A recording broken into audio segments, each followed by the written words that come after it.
Señores, bienvenidos a esta rueda de prensa que ofrecen enseguida con algunos temas de importancia para el país la doctora Joana Pesante, secretaria jurídica de la Presidencia, el señor ministro de Salud Pública, Juan Carlos Ceballos, y el señor ministro de Gobernanza y Salud Pública, el doctor Javier Solórzano.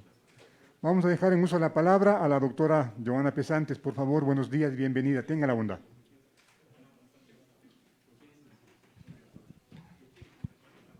¿Aló? Sí. Buenos días, muchas gracias. Bienvenidos al Salón Azul del Palacio de Gobierno para el importante mensaje que tenemos que darles. El día de hoy, el señor presidente de la República acaba de presentar la objeción total al proyecto de ley del Código de Salud. Quisiera, por favor, más bien proceder a leer lo que corresponde dentro del oficio que el señor presidente ha remitido a la Asamblea Nacional. El pasado 27 de agosto del 2020 fue notificado por el oficio número PAN-CLC 2020-323, al cual se acompañó el proyecto de Código Orgánico de Salud. En este contexto, de conformidad con los artículos 137 y 138 de la Constitución de la República del Ecuador y 63 y 64 de la Ley Orgánica de la Función Legislativa, presento a usted y por su digno intermedio a la Asamblea Nacional mi objeción total al referido proyecto de ley, que se contiene en los siguientes términos. El proyecto de Código Orgánico de Salud que me fuera remitido contiene un extenso desarrollo de temas de índole técnico en materia de salud que adolecen de varias imprecisiones que van desde definiciones erróneas o no actualizadas hasta una estructura institucional del Sistema Nacional de Salud poco clara en cuanto a competencia y responsabilidades, con órganos y entidades que pueden traslaparse con las funciones propias de la Autoridad Nacional de Salud. Carece el proyecto de ley de una verdadera actualización en cuanto a su enfoque y contenidos, acorde a los requerimientos de la sociedad ecuatoriana y del mundo en su conjunto, más aún en estos momentos en los que el planeta ha sido azotado por una pandemia como la de la COVID-19, en donde la normativa nacional debe responder satisfactoriamente a este tipo de nuevas realidades que debemos afrontar, con un sistema de salud ágil, efectivo y que verdaderamente garantice el derecho a la salud de los habitantes de nuestro país. De igual manera, se identifican en el proyecto procedimientos poco claros que no aportan a los objetivos del Código y un enfoque sancionador que, lejos de garantizar el derecho a la salud, puede convertirse en un obstáculo para la atención ágil y oportuna por parte de médicos y demás personal de salud. En definitiva, el proyecto de Código Orgánico de Salud remitido no garantiza el derecho a la salud y bienestar de los ecuatorianos y ecuatorianas, por lo que actualmente, y tal como está planteada la normativa, y considerando las necesidades de nuestro país en esta materia, existe una imposibilidad estructural, financiera y administrativa de que pueda ser implementado de manera eficiente y eficaz y cubra los requerimientos y demandas de la sociedad ecuatoriana. Por las consideraciones expuestas en ejercicio de las atribuciones que me confiere la Constitución de la República y la ley, objeto totalmente el proyecto de Código Orgánico de la Salud, decisión que queda plasmada en los términos precedentes, así como en los documentos, en el documento correspondiente cuyo auténtico devuelvo a su autoridad. Atentamente, Lenín Moreno Garcés, Presidente Constitucional de la República. Hasta aquí el oficio que ha sido remitido. Cualquier inquietud, además están las personas responsables del tema de salud, quienes me acompañan, que podrán conversar mayormente sobre el tema. Gracias. Muy amable, doctora. Vamos a escuchar ahora al señor ministro de Salud Pública, Juan Carlos Ceballos. Él va a informar sobre las razones que motivaron este veto. Doctor, buenos días. Muy buenos días. Gracias por atender esta… ¿Puede tomar el micrófono, por favor? Tenga la bondad. Gracias, buenos días. Por atender esta rueda de prensa, me acompaña el doctor Javier Solórzano, viceministro de Salud. En realidad el código fue preparado hace 8 años. Hace 8 años no conocíamos, hace 6 meses, 7 meses no conocíamos las implicaciones de la pandemia. Y el código no incluye temas relacionados con la pandemia, con esta nueva realidad que el mundo, no solamente el Ecuador, está viviendo. Hemos realizado durante estos 30 días una revisión extremadamente rigurosa. Hemos invitado dentro de este profundo análisis democrático a expertos, a juristas, a representantes de las sociedades médicas, profesionales de la salud, para que nos den su aporte. Y miren lo que encontramos. Son más de 400 observaciones en términos de forma y de fondo. De los 3 libros, el primer articulado tiene el 55% de objeciones. En el segundo libro, el 44% fue observado y el tercer libro, un 46%. En estas observaciones, como bien lo ha dicho la doctora Pesantes, hay demasiadas inconsistencias y contradicciones. Es posible que hay artículos que individualmente sirvan, pero integralmente es y necesita ser objetable. Hubo además serios reparos respecto a la potencial implementación de este Código de la Salud. Genera más interrogantes que certezas. Al duplicar todo el proceso burocrático, infla, complica, duplica instancias burocráticas, por ejemplo, con la creación del Consejo Nacional de la Salud, que pretendía tener hasta 5 subcomisiones. Este código, además, y este es el punto más importante, o uno de los puntos más importantes, es altamente punitivo, imposibilita la práctica médica. Crea 172 sanciones administrativas para los profesionales de la salud, tanto a nivel público como también a los que ejercemos a nivel privado. Esto generaría un altísimo costo, duplicaría los esfuerzos y prácticamente, señores, tendríamos que entrar con un abogado a cada consulta médica. En este proyecto existen artículos que podrían además afectar la independencia del Instituto Ecuatoriano de Seguridad Social, del IES. El IES es de los afiliados. El IES no tiene recursos públicos y este código objeta esa independencia. El proyecto legislativo es, como lo ha dicho la doctora Pesantes, excesivamente extenso. Y a pesar de que es excesivamente extenso, faltan algunos aspectos que son absolutamente fundamentales, que son, por ejemplo, el trato de la pandemia. Esto que nos ha obligado al uso de las máscaras, distanciamiento social y que nos ha cambiado la vida. Y no está incluido ahí. No atiende, por ejemplo, cuestiones que son absolutamente fundamentales, como he dicho, como la violencia, como la diabetes, como el estrés, están omitidos. No existió un rigor científico ni clínico en la construcción de la norma. El veto total al Código Orgánico de la Salud responde a un imperativo social. Debemos de emprender un nuevo proceso, más incluyente, más técnico, más basado en evidencias científicas y de la sociedad civil. La participación de la sociedad civil es absolutamente fundamental para la creación de un Código Civil que tendría tantas implicaciones.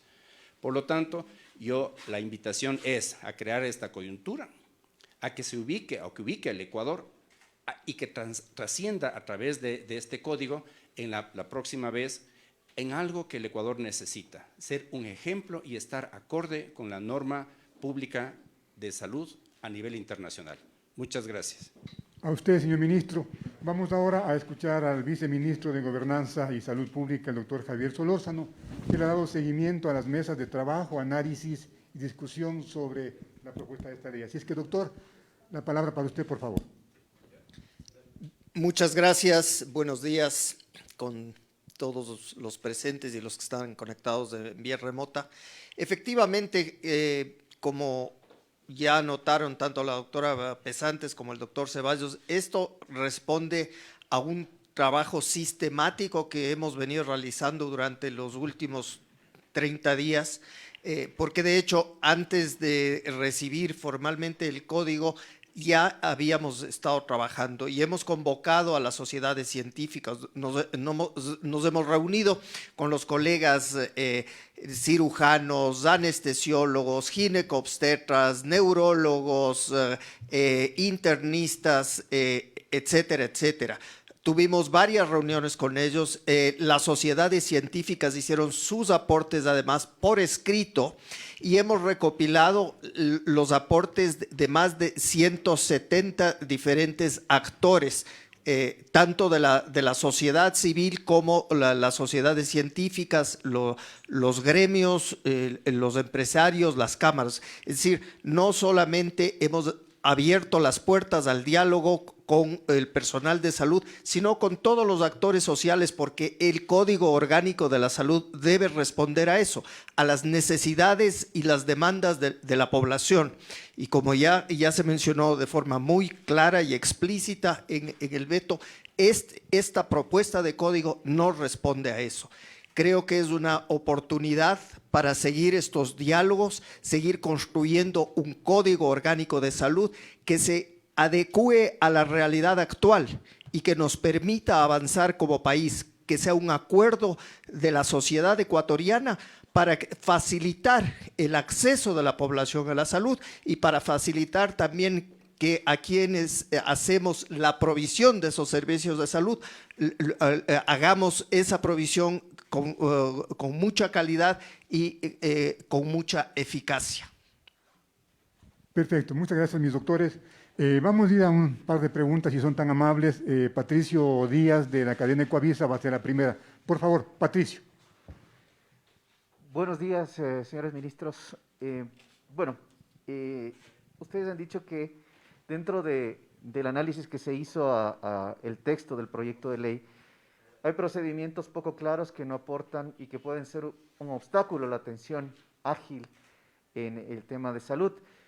Y no sé si es que dentro de estos procedimientos claros están los temas que han sido polémicos, que ustedes conocen, que incluso muchos sectores han venido a dejar sus posturas acá a la Presidencia de la República. Hablamos de la emergencia obstétrica, del vientre subrogante, incluso de los temas de anticonceptivos para adolescentes.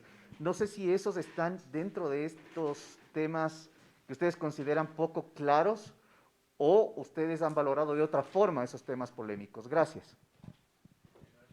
¿Para quién va la pregunta dirigida? Para el señor ministro, perdón. Mil gracias, Patricio. Mire, la emergencia obstétrica se da y se atiende. Y nosotros tenemos la obligación moral, hicimos nosotros un juramento hipocrático, todo médico, de atender cualquier emergencia. Y la emergencia obstétrica está implícita eso, en esos rasgos, igual que una emergencia cardíaca o una emergencia cerebrovascular. El resto del contenido de su pregunta sobre ¿cómo se llama? Vientres subrogantes, etcétera, son contradictorios y que necesariamente tenían que ser rechazados en pleno. Porque un artículo, como he dicho yo, puede ser beneficioso para ciertos aspectos, pero esto es un código completo que debe ser analizado de manera integral y no un artículo en particular. Correcto. Vamos a la segunda pregunta. Andrea Samaniego, de Teleamazonas, si es tan amable, por favor. La pregunta, ¿para qué funcionarios? Si eres tan amable. Ok, buenos días. Mi pregunta es para el ministro y también para la secretaria jurídica. Bueno, primero, entonces, nada más no me quedó claro lo que le respondió mi compañero. Es decir, que sí tuvo que ver mucho el tema de esta presión que hicieron ciertos grupos para que ustedes tomen esta decisión respecto, sobre todo, a la emergencia obstétrica y al vientre subrogado. Una, solo quiero que me la precise. Y la dos es, si hay una objeción total, eso quiere decir que la Asamblea Nacional no puede tratar este tema en al menos un año. Es decir, ¿el gobierno va a enviar un nuevo proyecto de Código de Salud a la Asamblea Nacional antes de que concluya este gobierno? ¿O esperarán este año que no pueden tratar hasta que legalmente lo puedan hacer? Gracias. Listo. Gracias por la pregunta. Creo que voy a hacer un matiz con las dos preguntas que acaba de hacer y sobre todo porque es importante. Recuerden que estamos en un Estado laico y tal como lo dice la Constitución, así tiene que actuarse. Esto ha sido un tema absolutamente técnico, profesional, que corresponde con aquello que ya el señor ministro de Salud y el señor viceministro presentes acá lo han explicado. No tiene absolutamente nada que ver con un tema de tal vez presiones que como usted las califica, en su momento se hayan presentado. No, esto es un trabajo eminentemente técnico, profesional, como corresponde dentro del trabajo que el Ministerio de Salud y la Secretaría Jurídica deben realizar en estos casos y en cualquier norma que se nos presente por parte de la Asamblea Nacional. Y en relación al tema que usted me ha preguntado, justamente quisiera hacer relación al artículo 138 de la Constitución de la República, en donde dice claramente que si la presidenta o presidente de la República objeta totalmente el proyecto de ley, la Asamblea podrá volver a considerarlo solamente después de un año contado a partir de la fecha de la objeción. Creo que el señor ministro de Salud ha sido claro y enfático al terminar su primera exposición, en donde ha dicho que invita más bien a que se haga un trabajo en conjunto, no solo la sociedad civil, la sociedad científica y todos quienes están inmersos en lo que es el derecho a la salud, para que podamos construir en conjunto la mejor normativa que corresponda. La invitación está hecha y esperamos más bien que podamos empezar a trabajar en el menor tiempo y podamos llegar a tener realmente un código de salud acorde a las necesidades del país y que no tenga, y que tenga sobre todo relación a aquella normativa internacional que en temas de salud corresponde. Creo que la doctora Pesantes cubrió todos los aspectos, pero no puede una posición marcar el veto total a un código orgánico que responde a una salud integral. Ese es el punto. Miren, hay contradicciones que son irreconciliables en posiciones dentro de la sociedad, en temas extremadamente sensibles, pero esa no puede ser el motivo por el cual se vete un código. El Código Orgánico de la Salud ha sido vetado porque en su integridad no corresponde a lo que nosotros aspiramos como gobierno, como sociedad civil. Esa es la razón por la cual nosotros invitamos a todos los participantes de la sociedad civil, a los expertos, académicos, etcétera, a que contribuyan con sus puntos de vista para tener finalmente un código que responda a la necesidad actual del Ecuador y a su sociedad, dentro de un contexto internacional como hemos explicado. Perfecto, ministro. Demos paso ahora a Daniel Andrade, él viene por Vito TVO. Gracias, Rodri. Ministros, buenos días. Dentro de la exposición del ministro Juan Carlos Ceballos se refiere al tema del IES, a la independencia del IES. No sé si podamos, ministro, por favor, especificar un punto más profundamente a qué independencia, a qué tema se refería el Código Orgánico de la Salud, el cual ustedes han vetado. Muchas gracias.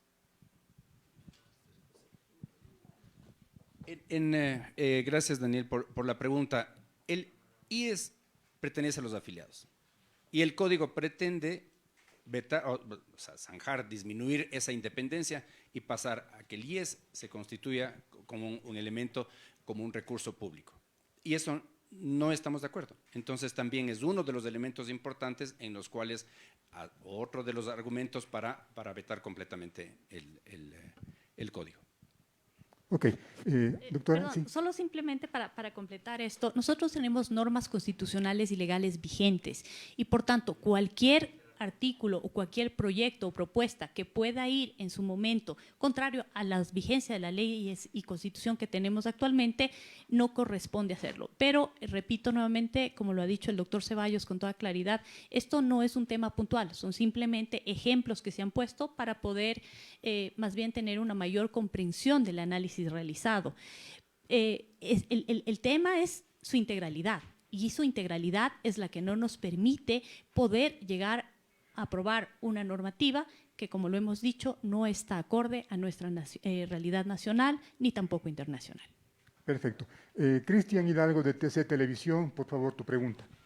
Autoridades, buenos días, compañeros con todos, buenos días. Yo quiero más bien profundizar ya en lo que faltó en el código y que tendría relación con el tema de la pandemia. Han explicado los motivos por los cuales el presidente ha decidido vetar de forma total el código. Sin embargo, ¿cuáles son esos temas que debían haberse incluido y que podrían ser parte de una nueva discusión, tomando ya como ejemplo lo que está sucediendo en la pandemia? Muchas gracias. Miren, la pandemia nos cambió y todos hemos sido parte de esto. Y no nos cambió solamente a los quiteños, sino al Ecuador y al mundo. Pero no hay nada en términos, por ejemplo, de la vigilancia epidemiológica que nosotros tendríamos que implementar en términos de pandemia que está incluida en el código. No existe una disposición, por ejemplo, para hacer toda la parte de vigilancia genómica. Nosotros necesitamos saber qué virus, cómo va cambiando el virus, cómo se va a tratar eso. No hay nada al respecto. Tampoco incluye, aparte del asunto de la pandemia, lo que a través de la pandemia hemos sufrido brutalmente, estrés. ¿Cómo se va a hacer la tensión que hemos sufrido? Durante la pandemia ha habido un aumento de suicidios, ha habido un montón de casos adicionales de violencia doméstica, por ejemplo, violaciones, y eso no está incluido tampoco en el código. Entonces, el código tiene que ser necesariamente ajustado a esta nueva realidad, con casos muy concretos como los que he presentado. Una de las enfermedades más prevalentes que existe para el adulto y el adulto mayor en el Ecuador es la diabetes. Y tampoco ningún plan nacional de diabetes está incluido en el Código Orgánico de la Salud. Muchas gracias, ministro. Vamos a la última pregunta, si son ustedes tan amables. Valeria Navarro, de TVC. ¿Para quién es tu pregunta, por favor? Muy amable, gracias. Buenos días con todas las autoridades. Para el señor ministro de Salud, una pregunta más personal. Usted como médico, ¿considera que es necesario el Código Orgánico de la Salud, hecho de que varios gremios de su rama han expresado que era indispensable esto para continuar haciendo sus labores? En primer lugar, y si bien ya puntualizó en el tema de la pandemia, ¿qué recomendaciones o qué formulaciones hace usted? ¿Hubo errores científicos? No sabían sobre el tema, la ley no estaba enfocándose bien en asuntos técnicos, solo jurídicos o también científicos en el tema médico. Un poco de todo, usted ya respondió a la pregunta, Valeria. Mire, estamos viviendo una realidad que es diferente y vuelvo a hacer ese hincapié. El código no responde a esa realidad. El hecho de que nosotros tengamos de este momento, hay algunos gremios que han impulsado eso, a ellos, a la Federación Médica en particular, por ejemplo, le hago la invitación frontal y le digo, participemos conjuntamente en esto, no zanjemos las diferencias que tenemos y trabajemos conjuntamente en llegar a tener situaciones y acuerdos que son y que responden a la realidad nacional.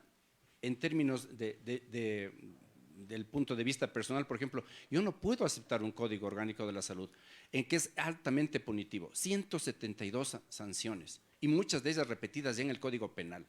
El médico debe ser, ahora que es el momento de aplaudir la gestión médica, ahora que es el momento de felicitar al médico, ahora que es el momento de reconocer la ardua labor, el extensísimo riesgo que ha corrido en términos de tratamientos de COVID-19. No le podemos imponer 172 sanciones. Como yo digo, esto requeriría, si es que el código se implementaría, que cada médico entre al consultorio con un abogado. Y eso no es posible. Entonces, desde el punto de vista personal, no está ahí. Hay falencias científicas, por ejemplo, no hay mención sobre la vigilancia epidemiológica, no hay mención sobre la vigilancia genómica, por ejemplo, no hay un impulso a la búsqueda a través de métodos científicos probados, el uso de la evidencia para política pública, por ejemplo. ¿En qué baso yo para decir que se debe utilizar la mascarilla? ¿Por qué digo yo que son 2 metros? Nada de eso está contemplado. Y la posición del Ministerio de Salud Pública ha sido muy clara en eso. Nosotros no somos políticos, somos técnicos. Y esa técnica, esa base científica, esa evidencia científica falta en el Código Orgánico de la Salud. Perfecto. Muchísimas gracias, señores ministros. Compañeros, muchas gracias. Concluimos esta rueda de prensa y nos quedamos ahí un ratito hasta que podamos salir de las curules, por favor.